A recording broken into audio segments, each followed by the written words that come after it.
The wrench slipped from Jake's hand and clattered against the garage floor. Oil stained his coveralls, the sleeves rolled past sun-browned arms, and sweat clung to his temple. Outside, late summer heat baked the cracked asphalt. He could feel the weight of another day pressing against his spine, bills unpaid, his daughter's medication only half filled, and the call from the school about overdue tuition still echoing in his head. "Daddy," a small voice called from the shade of an old metal fan. Lily sat on an overturned bucket, her knees pulled to her chest, drawing quietly in a tattered notebook. Her pink backpack, patched in 2 places, rested beside her. "I'm almost done, baby," Jake said, forcing a smile. Then he heard it, the soft purr of a luxury engine. A black Mercedes slid into the lot like it didn't belong anywhere near the grime and rust of Miller's auto. It idled for a moment before the engine cut off. The door opened, and out stepped a woman who looked like she'd stepped out of a magazine, tall, cool, distant. Camille Harrington. She wore high heels that should have sunk into the gravel but didn't. Her dark green coat shimmered slightly under the sun. She looked around as though the place offended her, then walked straight to Jake. "Are you Jake Miller?" Her voice was clipped, controlled. Jake straightened. "Yeah, you need your car looked at." "No, I need a husband." He blinked. "Excuse me." Camille took out an envelope, crisp and heavy, and held it toward him. $10,000 for a weekend. Pretend to be my husband. No questions asked." Behind him, a tool dropped. Jake stared at her like she just asked him to build a rocket.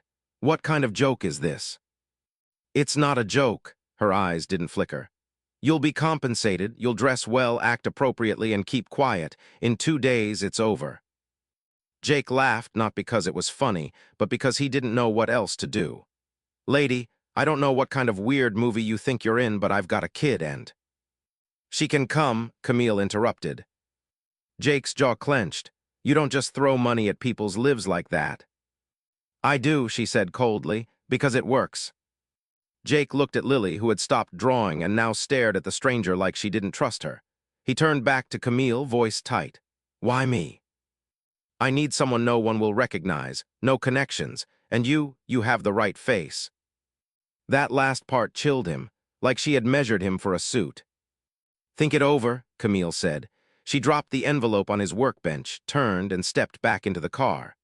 Moments later, the black Mercedes disappeared down the road like a ghost. The garage was quiet. Jake stood there, heart pounding, hands greasy and still trembling slightly. Then he felt a tug at his shirt. Lily had come beside him. "Daddy." He looked down at her. She stared in the direction the car had gone, her voice soft but serious. "Please don't go with her. She's not smiling for real." The envelope sat on the kitchen table like a loaded gun. Jake stared at it while Lily sat nearby, swinging her legs from her booster seat, quietly nibbling on a grilled cheese sandwich. The single overhead bulb flickered, casting pale light over peeling wallpaper and stacks of unopened mail. Jake's hands were rough and calloused, but right now they trembled. $10,000 in cash, real bills. Camille Harrington hadn't blinked when she handed it over. He hadn't touched it since. "Daddy," Lily whispered, her big brown eyes studying his face. "Do we really need it that bad?" Jake exhaled slowly, rubbing his eyes. "I don't know, Bug, I need time to think." The next morning was cruelly ordinary. Jake dropped Lily off at school, kissed her forehead, and promised to pick her up early. Then he returned to the garage, fixed a muffler for a customer who didn't tip, and listened to his landlord shout over the phone about the rent. By afternoon, Jake was sitting on the hood of a half-dead Chevy, wiping sweat from his brow when he caught sight of Lily's inhaler. It was nearly empty. He ran a hand down his face. $10,000 could change everything.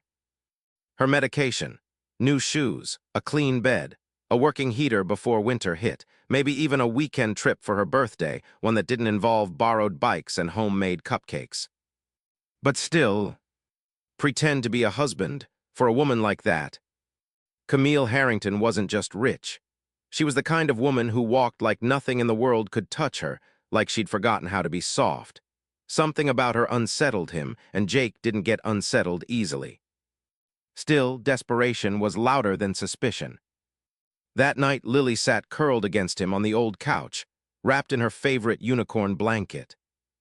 "Are we gonna be okay?" she asked sleepily. Jake looked at the dim ceiling fan spinning above them. "We're gonna try." A pause. "Would you ever leave me?" she whispered. Jake turned to her stunned. "Never." Lily nodded, her eyes already fluttering shut. "Then don't go where I can't come too." By morning, Jake had made up his mind. He called the number Camille had left on the envelope. They met at the same garage the next day. Camille stepped out of a different luxury car this time, dressed more casually, but still sharp, controlled. "You changed your mind," she said. "I have conditions," Jake replied. One of her brows arched. "My daughter comes with me. Wherever I go, she goes." Camille hesitated for a beat, then gave a short nod. "Fine." "And I'm not lying to her. She knows it's pretend." "As long as she doesn't blow the cover, I don't care," Camille said, her tone clipped. Jake crossed his arms. "Why me, really, what's the catch?" Camille looked away, the edges of her steely mask slipping. "My family believes I'm married. My father's sick. This weekend is about keeping things in order. That's all you need to know." Jake didn't push, but something about her voice sounded rehearsed, like a script she'd practiced too many times to feel anymore. He nodded slowly. "We leave when?" "Tomorrow morning." Lily sat beside him on the porch that evening, watching the sun dip behind the hills. "Where are we going?" she asked. Jake pulled her close. "To help someone pretend just for a little while." Lily frowned. "Is she nice?" Jake didn't answer right away. "I think she forgot how to be." Lily looked thoughtful, then whispered, "Maybe she needs to remember." The next morning, Jake loaded 2 small bags into the trunk of Camille's sleek black SUV. Lily sat in the backseat, holding her stuffed bear, looking out the window like she was boarding a spaceship. Camille glanced back at her once, then looked at Jake. "You clean up well." He wore a collared shirt, freshly washed jeans, and boots without holes. He still didn't look like her world, but something about that seemed to comfort Camille. Jake didn't reply. He climbed into the passenger seat and buckled in. "Ready?" Camille asked. Jake looked back at Lily, who gave a small, nervous smile. "Ready," he said. And they drove away, leaving behind the familiar dust and rust of their small world, heading toward a place where lies wore pearls, secrets dressed in cashmere, and no one told the truth, not even to themselves.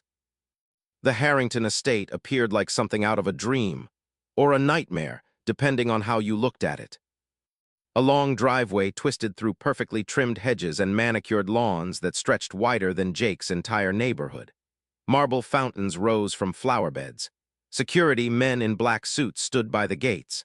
And beyond all that, a towering mansion with more windows than Jake could count. Lily's eyes widened as she pressed her nose to the glass. "It looks like a castle." Jake's grip on the seatbelt tightened. "Yeah," he muttered, "one of those cold ones with secret passageways and locked towers." Camille didn't comment. She simply adjusted her sunglasses and pulled the SUV into a private drive.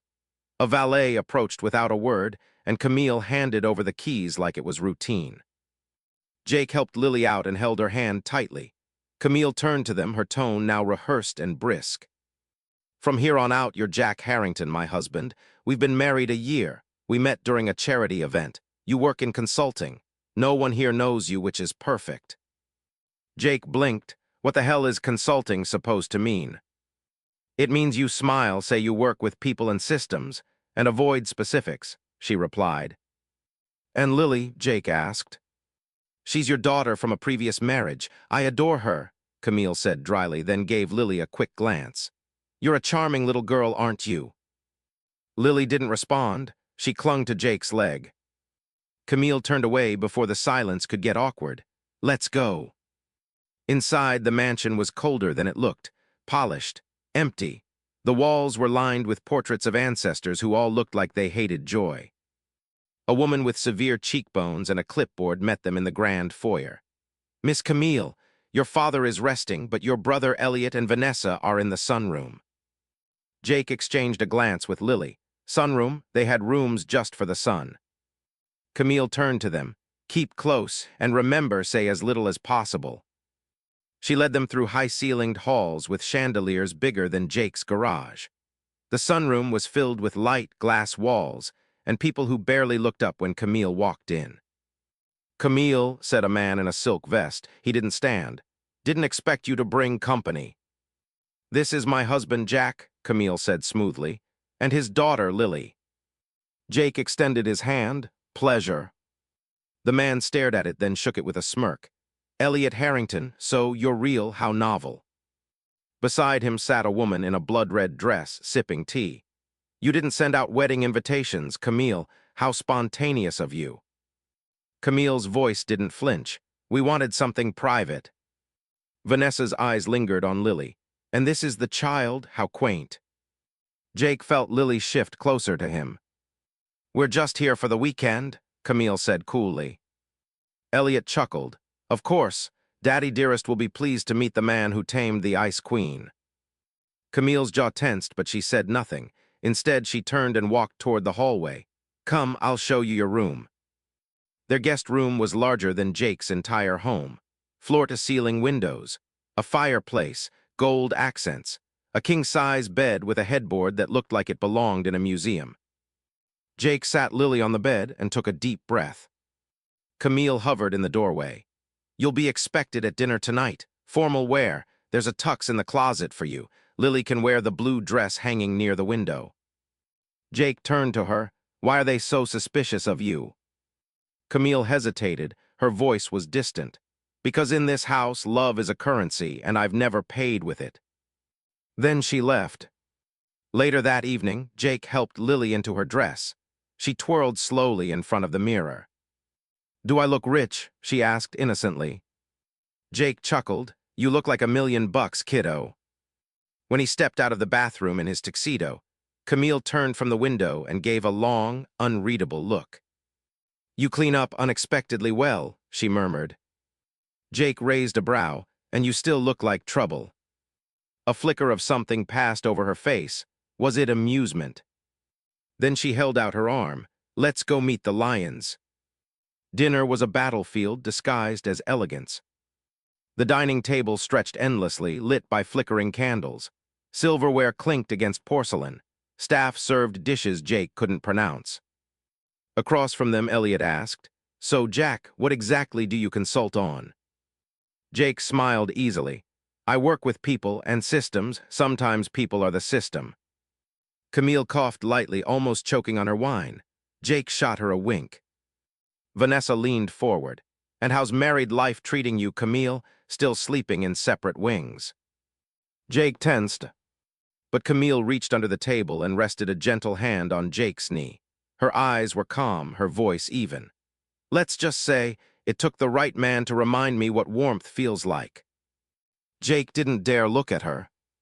Not until Lily leaned over and whispered, "Daddy, she's trying to be nice, but I think her heart is still hiding." The next morning dawned in a haze of gray clouds and silence. Jake stepped out onto the balcony, sipping a cup of bitter coffee, watching the mist creep over the sprawling gardens. It was the kind of view people paid for, but all it did was make him feel far away, from his world, from anything real. Behind him, Lily stirred in the massive bed, her tiny body nearly swallowed by the blankets. Camille entered the room without knocking. She was already dressed in another designer outfit, flawless, every hair in place. But her eyes were heavy, rimmed with something that looked like fatigue. "I'm taking a walk through the rose garden," she said. "The family won't expect us until lunch."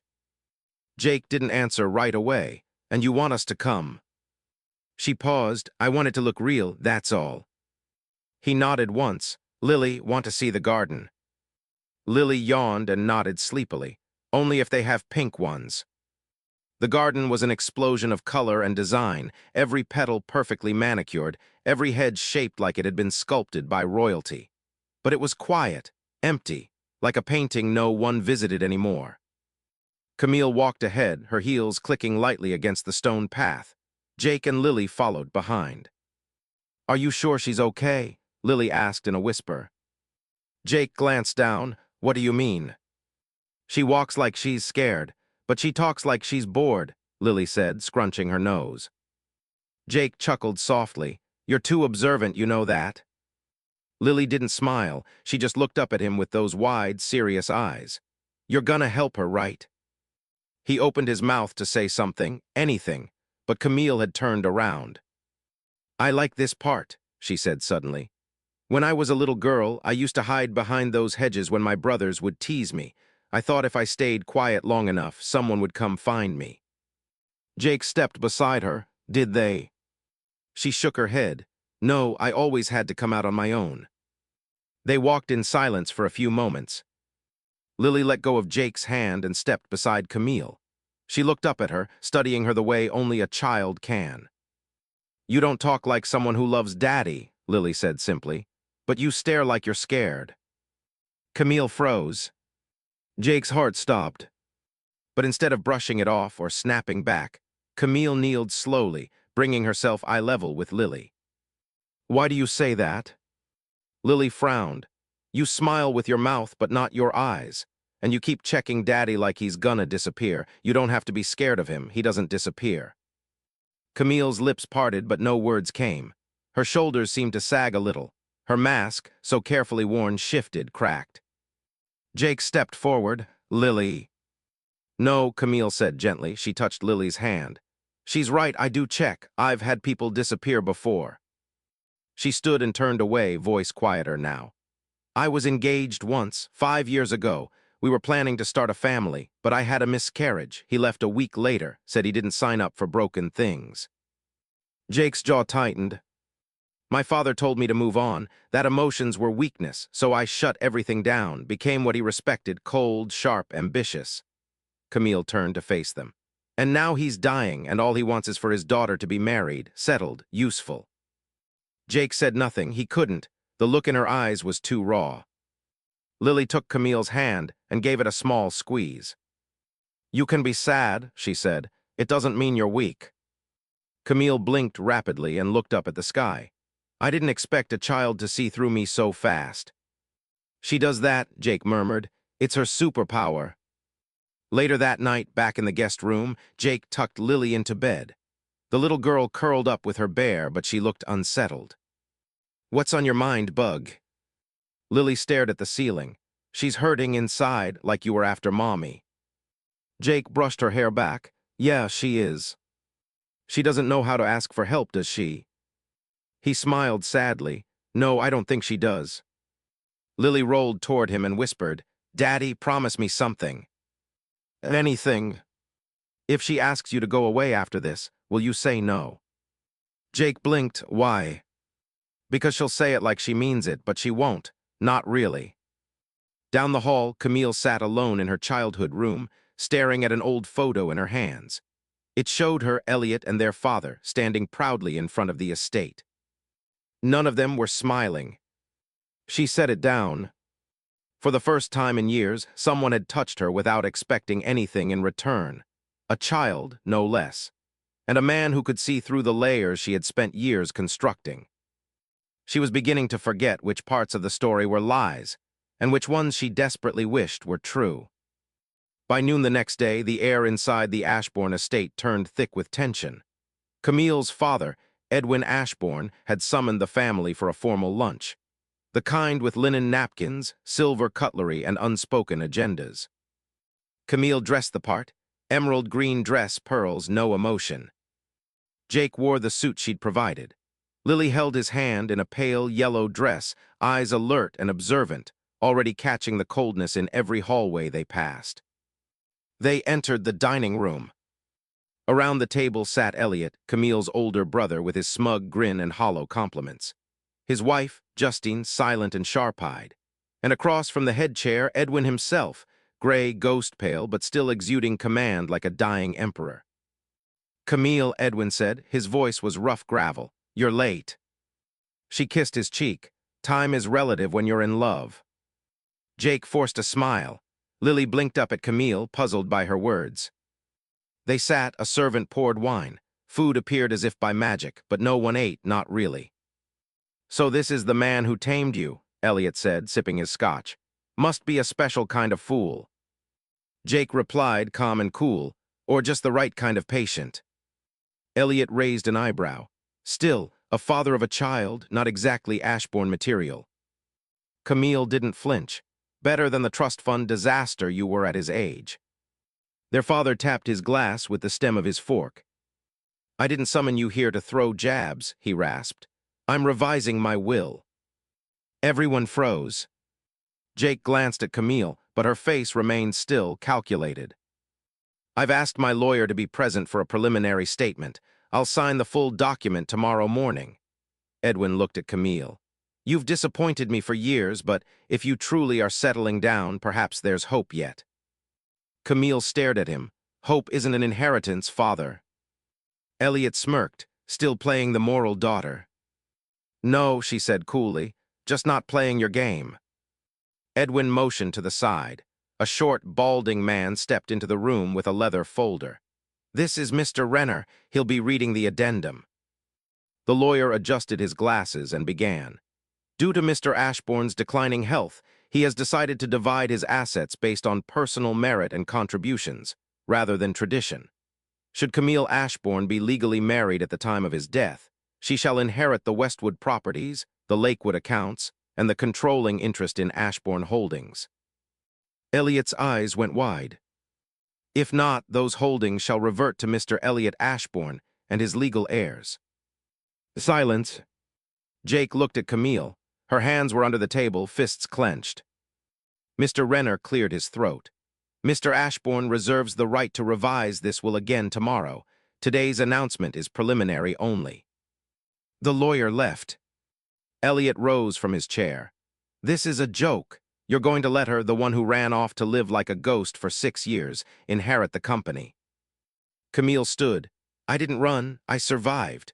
While you were burning money in Monaco, I was cleaning up the mess our name left behind. Elliot turned to Jake.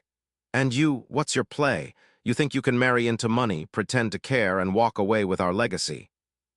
Jake pushed back his chair slowly, standing tall.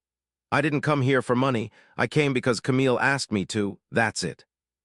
Lily slipped her hand into Jake's. She was shaking. I don't like this place, she whispered. It feels like everyone's yelling even when they're quiet. Jake knelt down beside her. We'll leave soon, okay?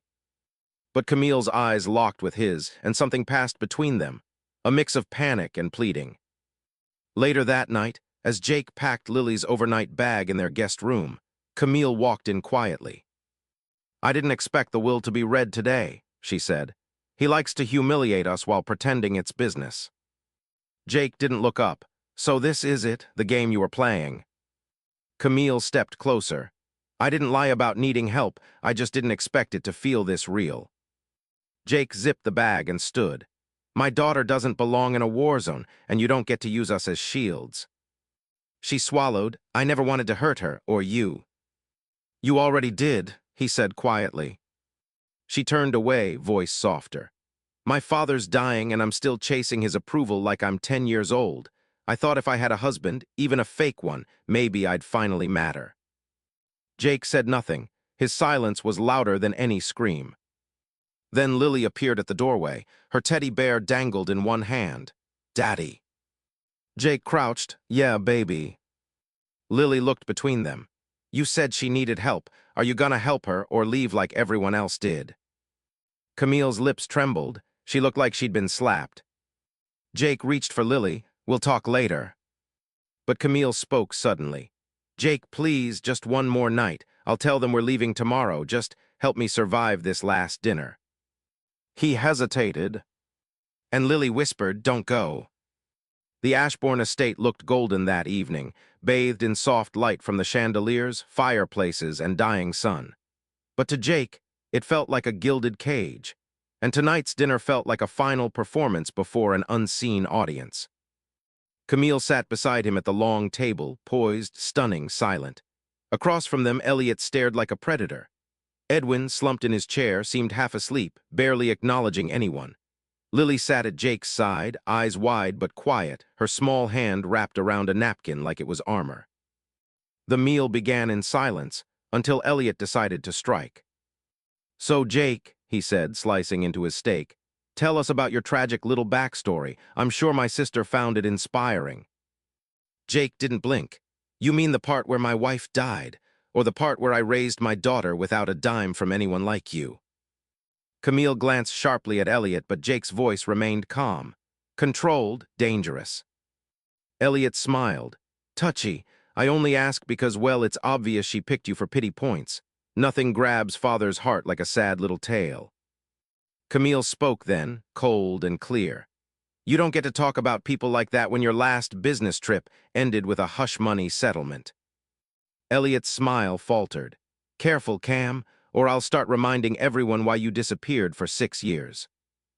Jake looked at Camille. Her shoulders were stiff, her knuckles white on her fork. Whatever Elliot was referring to, it hurt. Lily whispered, "Is he mean to everyone?" Jake whispered back, "Only the ones who scare him." After dinner, Camille walked through the old garden with Jake and Lily. The moon was rising, and the soft path beneath their feet crunched with fallen petals. "I know you want to leave," Camille said. "I wouldn't blame you." Jake looked at her. "What happened, Camille? Why did you really leave this place all those years ago?" She took a shaky breath. "I was engaged. His name was Thomas, handsome, charming, my father's pick. I thought I was in love until I found out he was cheating with my brother's wife." Jake stared. "Justine." She nodded. "When I confronted him, he hit me, not once, multiple times. I was bruised, bleeding. My father told me to fix it quietly. Elliot told me I was dramatic, so I ran. I had no money, no contacts, just shame." Jake's voice was a whisper, "And you never looked back." "I looked back every day, but coming home meant admitting they broke me. I wasn't ready." Lily reached up and slipped her hand into Camille's. "I'm glad you came back now." Tears filled Camille's eyes. "I never wanted to lie to either of you," she whispered. "I just didn't want to walk back here alone." Jake sighed. "You didn't walk in alone, but I won't let Lily be part of this mess for long." Camille knelt down to Lily's level. "You're braver than most adults I know, sweetheart." Lily smiled. "That's 'cause Daddy says strong girls grow into strong women." Camille's voice cracked. "He's right." That night, Jake tucked Lily into bed in their guest room. As she drifted off, he lingered by the window, staring out at the sprawling Ashbourne grounds. Camille knocked gently and entered. She handed him a small photo, faded and wrinkled. "My mom took this the day before she died," she said softly. "It was the last day I felt like this house was a home." Jake looked at it, a younger Camille, arms thrown around her mom in front of the rose trellis. There was joy in that image, unfiltered and fleeting. "She died of cancer, and after that my father changed, became cold, controlled everything. I think he blamed me for living when she didn't." Jake looked at her. "Why tell me all this now?" "Because when Lily whispered, 'Don't go,' it hit something I buried years ago. I didn't want to be left either. But everyone I ever loved left." Jake's voice was low. "I lost my wife to a drunk driver. I thought I'd never trust again, but Lily forced me to live for someone else. And maybe, just maybe, she's doing the same for you." Camille stepped closer. "I don't want this to end as just a transaction, Jake." He stared at her. Neither did he. But before either could say more, Lily's small voice rang out in the dark. "Camille." They turned. She sat up, clutching her teddy bear. "Can we stay a little longer?" she asked. "Just until she's happy again." Jake looked at Camille. Her eyes shimmered. "We'll see," he said gently, pulling the blanket over his daughter. "We'll see." The morning sun filtered through the Ashbourne estate, casting long shadows across the grand hallway. Camille stood in front of the family portrait, one that no longer felt like it belonged to her. In it, she was a teenager, smiling beside her mother, while Elliot and Edwin stood stiffly beside their father. A family of appearances. Today would break that illusion for good. Because today, the will would be read. Camille entered the study, where the family had gathered, including Mr. Ashbourne's longtime lawyer, Harold Beckett. The air was thick with tension. Elliot lounged arrogantly in an armchair. Edwin chewed on his fingernail, clearly hungover. Jake stood beside Camille, stoic, Lily holding his hand like an anchor. "Let's get this circus started," Elliot muttered. Harold opened the file and began to read. "I, Charles Ashbourne, being of sound mind and judgment, leave behind the following. The usual legal phrasing droned on, properties to be split. A few paintings to museums, one of the horses to Edwin, the yacht to Elliot. Camille remained still. Then Harold paused, looked up, cleared his throat. And to my daughter Camille Jane Ashbourne, I leave full control of Ashbourne Holdings, the Ashbourne estate, and 60% of all remaining liquid assets on one condition. Everyone sat up. Harold continued. She must be legally married within 30 days of my passing. If not, her inheritance shall be split between her brothers. Camille's eyes widened. What? Elliot smirked. Father always did have a flair for the dramatic. Jake stepped forward. That's absurd. He's trying to control her even from the grave. Actually, Harold said quietly, your current marital status, while not legally verified, might help delay any contest. But we're not married, Camille said, voice shaking. We never planned to, it was just pretend. Harold looked at Jake. Pretend or not, if it becomes real, you secure everything. Camille turned away, her head was spinning. This wasn't about money. This was about being forced, again, into a corner by her father's rules. Later, Camille sat alone in the garden. Jake approached slowly. You okay? I don't want his money, she said quietly. But I want to protect what my mother built. She planted every tree here. She poured her soul into this land before he twisted it into a legacy project. Jake sat beside her, then fight for it. I'm tired of fighting. You've been fighting your whole life, Camille, but now you're not alone. She looked at him. Do you want to marry me? Jake blinked. You want an honest answer? Yes. He sighed. I don't know, I didn't expect any of this. But I know Lily loves you, and I trust you more than I've trusted anyone since she died. Camille's voice cracked. That's not a no. Jake shook his head. It's a maybe, a real one. That night, as they tucked Lily into bed, she asked in a small voice, Will Camille be my mom now? Jake looked at Camille. She knelt beside Lily. Only if that's something you want too. Lily nodded fiercely. You're brave like my mom was, she'd like you. Camille held back tears. Then I'd be honored. As Camille kissed her forehead, Jake watched the two most important people in his life slowly stitch together pieces of a broken past. And in that quiet, candle-lit room, something unspoken shifted. Not out of obligation. Not for inheritance. But maybe, just maybe, for love. The evening was quiet in the Ashbourne estate, but Camille's heart wasn't. The inheritance condition had thrown her life into chaos once again, only this time the chaos felt different, warmer, more human, and it had everything to do with Jake and the little girl who now called her Brave. She stood on the balcony, overlooking the gardens her mother once adored. Jake joined her silently, his hands in his pockets. You should know, Camille said. I never planned to trap you in all this. I was desperate and maybe selfish. Jake looked at her with a soft smile. You didn't trap me, I walked in, willingly. She turned to him. If we did this, for real, got married, would you hate me later? Would you feel like I used you? He shook his head. If we did this, and I mean really did this, I'd only have one condition. Camille raised an eyebrow. What is it? He reached into his coat pocket and pulled out a tiny folded paper lily. Camille blinked. You made this. It's Lily's favorite. She makes them when she's nervous, so I made one too. Jake handed it to her gently. And I want this to be our symbol. If we say yes to each other, it's not because of your father or money or legacy. It's because we found something real, even in a lie. Camille's breath caught in her throat. The paper lily crinkled softly in her hand. Yes, she whispered. Jake smiled, stepping closer. Then we do it our way, no lawyers, no press, just us, just love. The next morning, Camille called Harold. I'll be submitting our marriage license by the end of the week. He hesitated, so it's official. She glanced at Jake and Lily laughing in the garden. Yes, but not because of the will, because I choose this. Later that day, Elliot barged into her study.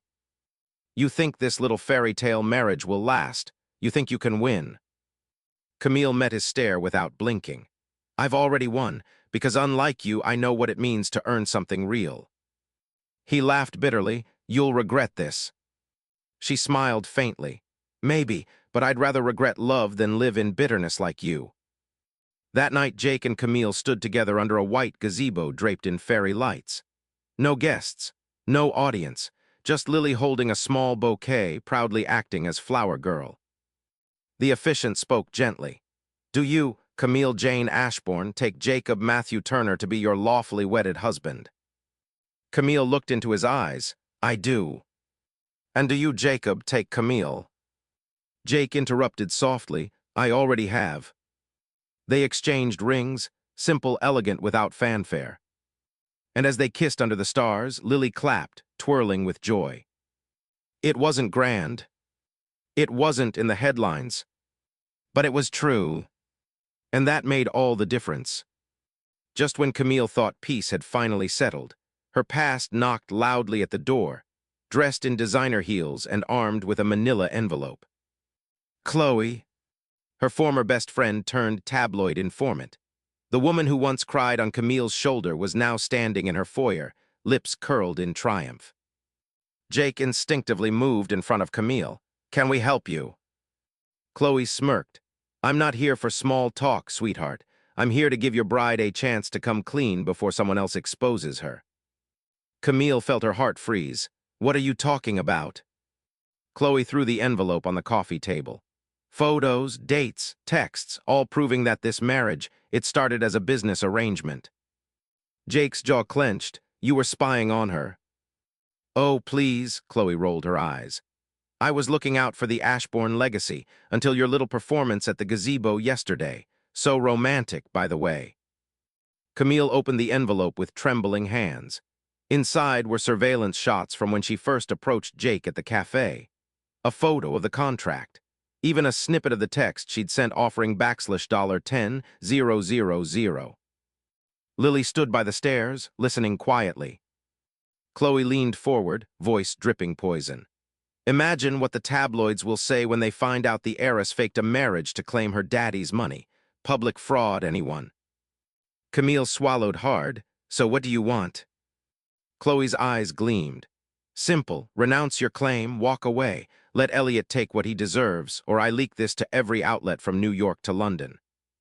Jake looked to Camille, his voice calm but cold. You don't have to give her anything. Chloe snapped, don't you get it? If this blows up, it won't just ruin her. Your construction business, your custody agreement, everything goes up in flames. Jake blinked. You know about my custody. Chloe smiled.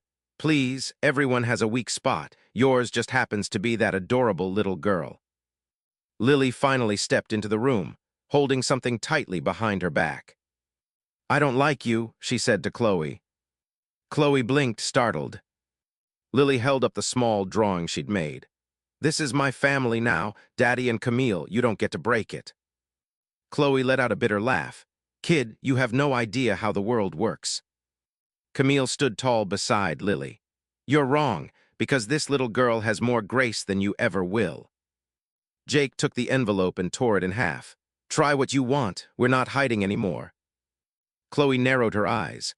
Fine, but when the world finds out, don't say I didn't warn you. And with a final icy glare, she turned and strutted out the door. Camille turned to Jake. We need to tell the truth before she does. Jake nodded. Then let's get ahead of it. Absolutely, here, the final chapter.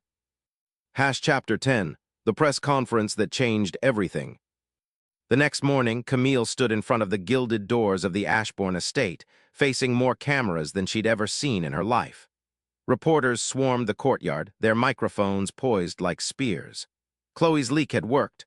Overnight, every outlet in the country was screaming the headline. Heiress fakes marriage to inherit billions. Jake stood beside her, hand firm against her back. Lily clung to his other hand, her chin raised bravely. Camille's heart pounded. She had spent years hiding her scars, years pretending she didn't care what people thought. But this was different. This was her chance to claim her life on her own terms, no matter how messy it looked from the outside. A hush fell over the crowd as Camille stepped up to the podium. She looked down at the speech she'd written, then slowly folded it and set it aside. She looked up, her voice steady, clear. I won't read a statement today. I'm going to speak to you like the woman I am, not the heiress you expect. Flashes exploded. Microphones inched closer. Yes, I asked Jake Turner to pose as my husband. I did it because I was afraid. Afraid of losing the only piece of my mother's legacy that was ever truly mine. I did it because my father never believed I was enough without a man at my side. Her voice wavered, but she held her head high. But here's what the headlines don't say. Along the way, something changed. What began as desperation became something real, not because of a contract, but because of love. Love that this little girl, she gestured to Lily, reminded me I was worthy of. A collective murmur rippled through the crowd. I don't expect you to understand, or even to forgive me, but I will not apologize for choosing family over fear. Camille turned slightly, meeting Jake's eyes. He nodded once, proud, unwavering. From this day forward, there will be no more lies. Jake and I are married not because my father demanded it, but because we decided we're stronger together. And whether the Ashbourne fortune stays with me or not, I don't care anymore. Her gaze swept the cameras. This is my truth. You can print it however you like. For a long moment, no one spoke. Then the reporters erupted, shouting questions. Was this all about money? Will you give up the inheritance? Are you planning to divorce now that the truth is out? Camille raised her hand. No, we're not divorcing, we're not running. This family is ours to keep, whether you believe it or not. Later, inside the estate, Camille sank onto the staircase, trembling. Jake crouched in front of her. You were incredible. She closed her eyes. I feel like I've been carrying that secret for a lifetime. He touched her cheek gently. It's over now. No, she whispered, it's just beginning. That night when the estate was quiet and the reporters were gone, Camille tucked Lily into bed. Do you still want to stay? She asked softly. Lily nodded. You're not scary anymore. Camille smiled through tears. Thank you for believing in me. Jake stepped behind her, wrapping his arms around her shoulders. No more pretending, he murmured. No more pretending, she agreed, leaning back into him. Outside, the moon rose over the Ashbourne grounds, lighting up the garden her mother had loved. And for the first time in her life, Camille felt something she had never dared to feel in this house. Home,